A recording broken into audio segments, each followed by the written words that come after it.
Thank you very much, Julius. Please, let's take our seats. Asanteni sana.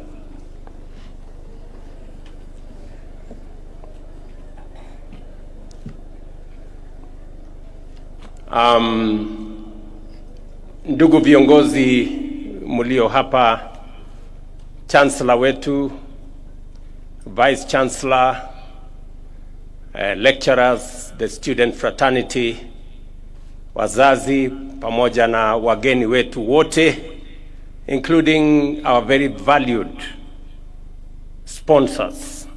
Good afternoon. Hamjambo. Assalamu alaikum.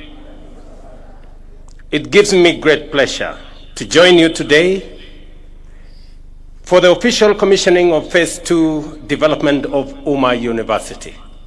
This is a proud moment for all of us, as it represents not just the growth of one institution, but the remarkable journey of our nation in expanding access to higher education. I recall with fondness my association with this university before it became what it is today. From its humble beginnings as a college of Sharia and Islamic studies in Thika, for its transformation into a full-fledged university in 2014, where I had again the privilege of opening Phase 1 here in Kajiado. Umma has grown steadily, anchored on clear vision of academic excellence. And I want to say congratulations. Today, with the completion of this 10-story building, an investment of more than 1.4 billion, we see yet another bold step forward. This modern facility, designed to serve over 10,000 students, including 81 classrooms, 6 laboratories, and a 650-seater examination hall, a conference center, and a 416-seat auditorium, and much more. It is a symbol of ambition, resilience, and a deep commitment to nurturing future generations. Ladies and gentlemen, Kenya has made enormous strides in expanding access to higher education. Today, our country boasts 80 chartered universities, 30 of which are privately owned, and one of them being this great Umma University. Nearly 150,000 students are enrolled in private universities, representing about 23% of the entire university population. This underlines the critical role that private universities continue to play in complementing government efforts in education. Over the past 3 years, we have been compelled to undertake bold and far-reaching reforms to safeguard the sustainability of our universities and higher education in general. Not long ago, the subsector was in a serious crisis, with 23 out of the 40 public universities sinking into technical insolvency, threatening not only their stability, but also the future of thousands of students. I have heard you very clearly, Mr. Chancellor, that we owe you some money. And it is because we had a system that I had to take the decision to stop, of sending students to private universities when we didn't have the money to pay for them. And we accumulated debts in our public and private universities to the tune of 120 billion. Just imagine. And it sunk many universities.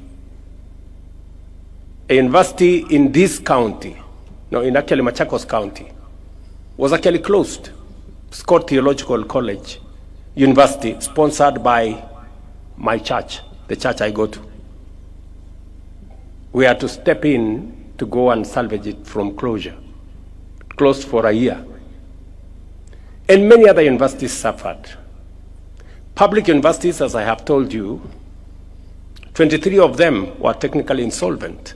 They could neither pay their staff, nor their suppliers, nor even pay as you earn, or even other deductions, including that time NHIF. And I apologize to Uma University that we sent students here as Government of Kenya several years ago without having proper arrangements on how they will be trained and educated. Ever since I came into office, I have not sent any students here. Because until I have the money to pay for them, I will not send you any students. And I'm just figuring out how to pay the debts that you have told. And you are not the only one. I have, as I told you, the government of Kenya owes different universities to the tune of 120 billion. In fact, some of the universities are in serious dire straits. Through decisive action, we strengthened governance in our universities, restructured financing, and introduced the student-centered funding model, a game changer for higher education. Scholarships and loans are now awarded on the basis of need, ensuring fairness and equal opportunity for all Kenyan learners. University fees have been reduced significantly. Students now pay between 5,800 and 75,000 a semester, depending on their ability and program of study. University funding has nearly doubled, raising from 45 billion in 2022-2023 to 82 billion in this year's budget, while help loans have more than doubled from 17 billion to 41 billion. In general, we have enhanced the budget for education in the last 3 years by about 130 billion shillings. And it is because we believe that any nation, especially one like Kenya, where human capital is at the heart of transformation, must get its education right. It is the reason why we are deploying more resources to make sure that our education remains of good quality, accessible, and relevant. And that is the reason why we've hired more teachers, we've put more money in Higher Education Loans Board, and we have put more money in university funding. Already, nearly 470,000 students have benefited from scholarships and loans. The reforms have also restored financial stability, reducing the number of technically insolvent universities from 23 to 13, and even the 13, we are working with them so that in the next 2 years, we get all our universities out of the red corner. Public universities equally have been very supportive.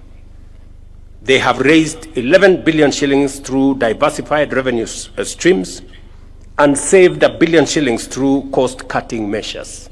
So everybody now is sensitive about where the money comes from and how it is spent. And that is why we will continue to make sure that integrity becomes front, center, left, and right in matters of financial management. It is the reason why we are changing our procurement mechanism so that we stop theft, pilferage, and corruption that has pervaded our procurement and made it an enterprise for making money and not providing service. It is the reason why we insist, and I have made myself very clear that e-procurement is going to cut our costs by up to 40%. I have discussed this with many other governments. In fact, the government of Indonesia worked with us on the program that we have, so that if a pencil costs 5 shillings, government does not pay 15 shillings. Government should pay 5 shillings, because that is what it is. And I know there are teething problems which we are working on to make sure that e-procurement becomes the default procurement mechanism. That is the procurement mechanism of the government of Kenya. We will streamline the teething problems. We know there is also resistance by the brokers and the agents and many other profiteering entities, but we are going to stand up to them, because it is our responsibility to protect public resources. The same way I just heard in this university that the resources made available to this university is spent with integrity. That is the measure of any success. Alongside university reforms, our technical vocational education and training system has undergone extraordinary transformation. Enrollment has grown more than double, from 297,000 in 2022 to 718,000 this year, driven by supportive policies and aggressive awareness campaigns. We have expanded national polytechnics from 11 to 29 today, greatly strengthening our skills training capacity. At the same time, the recognition of prior learning policy, launched in 2024, has already assessed 6,734 candidates, with 898 graduating at the launch. To deliver quality training, we have increased trainer recruitment at our TVETs from 7,000 to 10,000. We've hired 3,000 new trainers, and we are in the process of hiring another 5,000. Industry partnerships have also surged, because industry told us that they want job-ready graduates from our technical training colleges. And for them to be job-ready, they must have practical experience. Where now we had 65 industry players that were working with us. Now we have 2,883, because we want more of our trainers to leave campus, to leave their colleges, when they already have a feel and an experience of what happens in the real world, in industries and manufacturing entities, embedding practical, hands-on experience in our training programs. These achievements demonstrate that TVET is now firmly at the heart of Kenya's transformation, equipping young people with practical skills to innovate, create jobs, and drive economic development.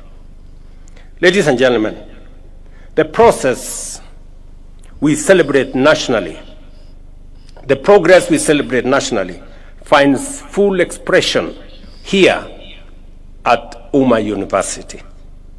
With the support of our partners, the government of Kuwait, and the Direct Aid Society, this institution has been able to expand its facilities and strengthen capacity to serve thousands of young Kenyans. I was privileged to meet some of them this morning, and I was very proud of their confidence and their grasp of issues that they are learning in this university. I met Nura and Mwenda. Nura explained to us what we can improve on the facilities and the digitization we have done with our universal health coverage, the Taifa Care under SHA. And she had brilliant ideas on how that digital framework we can improve on the last mile so that it can get to ordinary people who may not even have smartphones. Nura and your team here, congratulations, continue. We will work together with you going into the future. And I am very confident that Honorable Duale will have some space to discuss with you how what you're doing here can dovetail into the success we want to build out of our universal health care coverage. And maybe use this occasion to the defense of my former boss, the former president, to defend him that we should be a bit magnanimous to him. He did time, led our country, and the Linda Mama program was a great program. We developed it under the Jubilee administration, under the leadership of President Uhuru. We learned a lot from the Linda Mama program. And because of the experiences, because of the lessons learned from the Linda Mama program, we designed the Linda Jamii program, which was an improvement from the Linda Mama program. So Linda Mama was good. Linda Jamii is obviously better. And therefore, it is an improvement from what it was in terms of the scope, from just delivery of mothers, which was the primary target of Linda Mama. We've now improved it to cover prenatal, before the delivery, postnatal, the delivery itself, postnatal, and it's no longer targeting Mama. It is targeting Jamii, Mama plus the children plus the household. The figures have also increased in terms of benefits. Actually, the figures have doubled from 2,000, between 2,000 and 2,500 to now 10,000 to 30,000. So we have enhanced the program, but we must accept that we learned the lessons from Linda Mama. That's why we designed a better Linda Jamii program. And we didn't stop at Linda Jamii. We have progressed it into universal health coverage, where we are now looking after the whole Kenyan community. And that is why the figures Aden Duale was saying, of 7 million beneficiaries to now 26.5 million beneficiaries has become a reality because we are progressing from there. And therefore, Nora was very spot on as she told us about what to do with universal health coverage. I also met some gentleman called Mwenda. I think he was called Mwenda, somebody. And Mwenda explained to me what he thinks about affordable housing.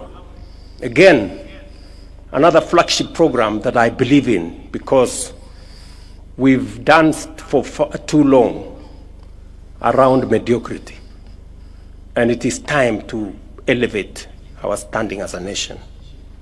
And he explained to us how the last mile of affordable housing can be worked on. And again, brilliant ideas on how we can, get our nation and focus on what kind of urbanization are we going to see in the future.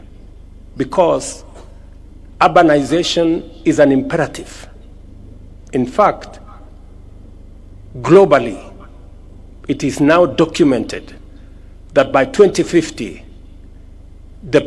half the population of the world will be living in cities. And urbanization is even higher in Kenya than the global average, which means in Kenya we will be having anywhere between 55 and 60% of citizens living in cities by 2050. It is up to us today to decide what kind of cities are they coming to stay in. Are they coming to live in slums, or are they going to come to live in organized households and livable cities? And that is why we are embarking on this program. And let me confirm that the good people I interacted with in this university, including Zainab. Zainab explained to us a few things about the economy, political issues that affect the economy. And I think she was called Agfa. She told us, I think, Gatra. She explained to us about the economic issues that, affect investment, affect business, from interest rates to exchange rates to the modus of taxation and many other things. And I must say to Uma University, congratulations. You have some of the most bright young Kenyans here, and you are doing a good job mentoring them and training them. The partnership between our supporters and our sponsors is a powerful demonstration of solidarity whose impact will be felt for generations to come. As we commission this new building, we are not just opening classrooms and offices. We are opening doors of opportunity. Today, we have also laid the foundation for phase 2, which will house the School of Engineering with 7 specialized programs, additional student housing, a medical school, and a teaching and referral hospital further down the road. I'm saying this so that the donors can see where we want this institution to go. And we are going to be your partners. As Kenya implements the bottom-up economic transformation agenda, our universities and TVETs will continue to play a central role in producing skilled, ethical, and innovative graduates ready to create jobs, drive technology, and tackle the pressing challenges of our time. In conclusion, I congratulate the Uma University for this milestone. And before I tell you what kind of support we are going to work on, looking at the transformation of Uma University, and this is not the only university that I have come several times to support morally, sometimes financially. Last year, I went to Scott University, the one I told you, that is sponsored by the Africa Inland Church. Last week, I was in Eastern University, sponsored by ABC Church. And today I'm here at Uma University. And I see the passion, I see the restlessness of the young people in Kenya as they look for education, as they look for knowledge, as they look for training. And it is the most perfect expression of what we need and a perfect reminder for us as policymakers and leaders. It is very important that at this point in time, we must have a reflection. In fact, it is an inflection point for us as Kenya. We must ask ourselves questions. Because Just across, right here in the border of Kajiado, we have another university that is being built there, Kenya Advanced Institute of Science and Technology University. That university in Konza City here is being built by resources given to us, a soft loan given to us by South Korea. And they've given us a facility of 80 billion Kenya shillings to build the infrastructure, horizontal infrastructure in Konza, including the university in Konza. But just imagine, South Korea, which is now giving us 80 billion, in 1963 was exactly the same as Kenya. We had the same GDP. In fact, our GDP per capita was 80. The one of South Korea was 79. The same level of education. We had the same agricultural economy. Today, South Korea's economy is 20 times that of Kenya. And they have lent us money to build the university and the infrastructure in Konza. We need to ask us some questions. The difference, where did South Korea get it right? And where did we get it wrong? That's a question we need to ask ourselves as Kenyans, and we need a conversation. We need a conversation as the citizens of this country. Because for far too long, and I want to say this in this university, talking to you and talking to my countrymen and women, the people of Kenya, for far too long, we have made peace with the usual, the ordinary, the simple, the average. When other people are doing things differently, it is time. Fellow Kenyans, it is time. Fellow citizens, it is time for us to up our game, for us to raise the standard, for us to raise our ambition so that we begin to engage with the transformational, the innovative, and the extraordinary. We have been ordinary for far too long. And I am persuaded, beyond any reasonable doubt, that the restlessness we see in our young people, the passion that I saw in the eyes of Nura and Mwenda here, and Zainab, and all the other students, the urgency is because they are tired of the ordinary and the simple and the average and the usual. They want us to up our game. The difference between South Korea and us is one. It's not about resources, because they had the same resources as we do. It's not about money. They didn't have money the way we didn't have money. It's about leadership. That's the difference, leadership. So it's not about the people of Kenya.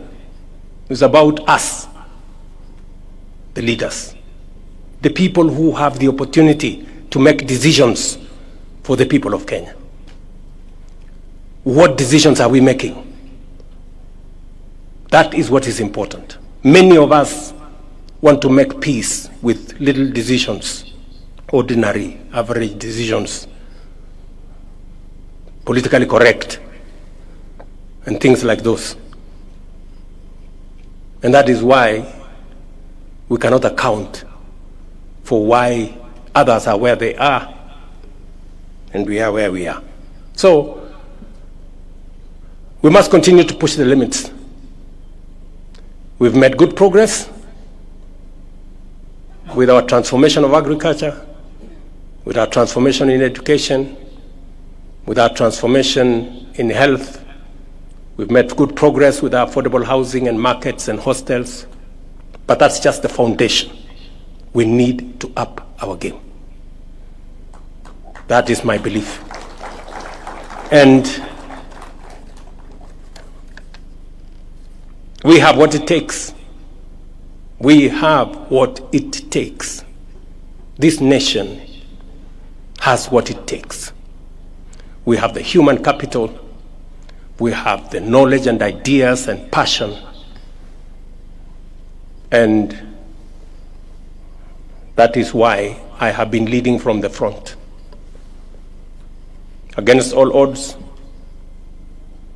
very difficult circumstances, but slowly people are beginning to appreciate that our economy is doing better.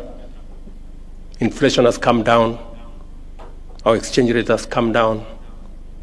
Our dollar reserves have gone up. Our universities are doing better. We have more teachers in classrooms. Our food security is much more stable. We're beginning to get it right, but it is not enough. That is why we need to up our game.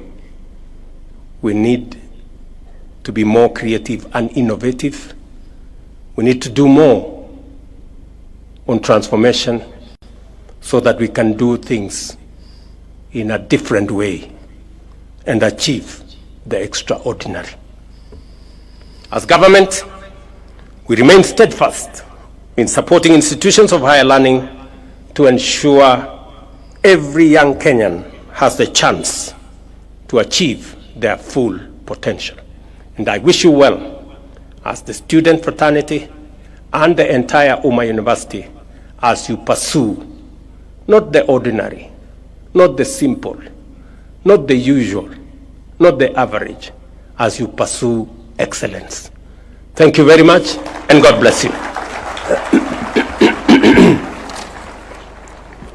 For His Excellency, Your Excellency, before you leave.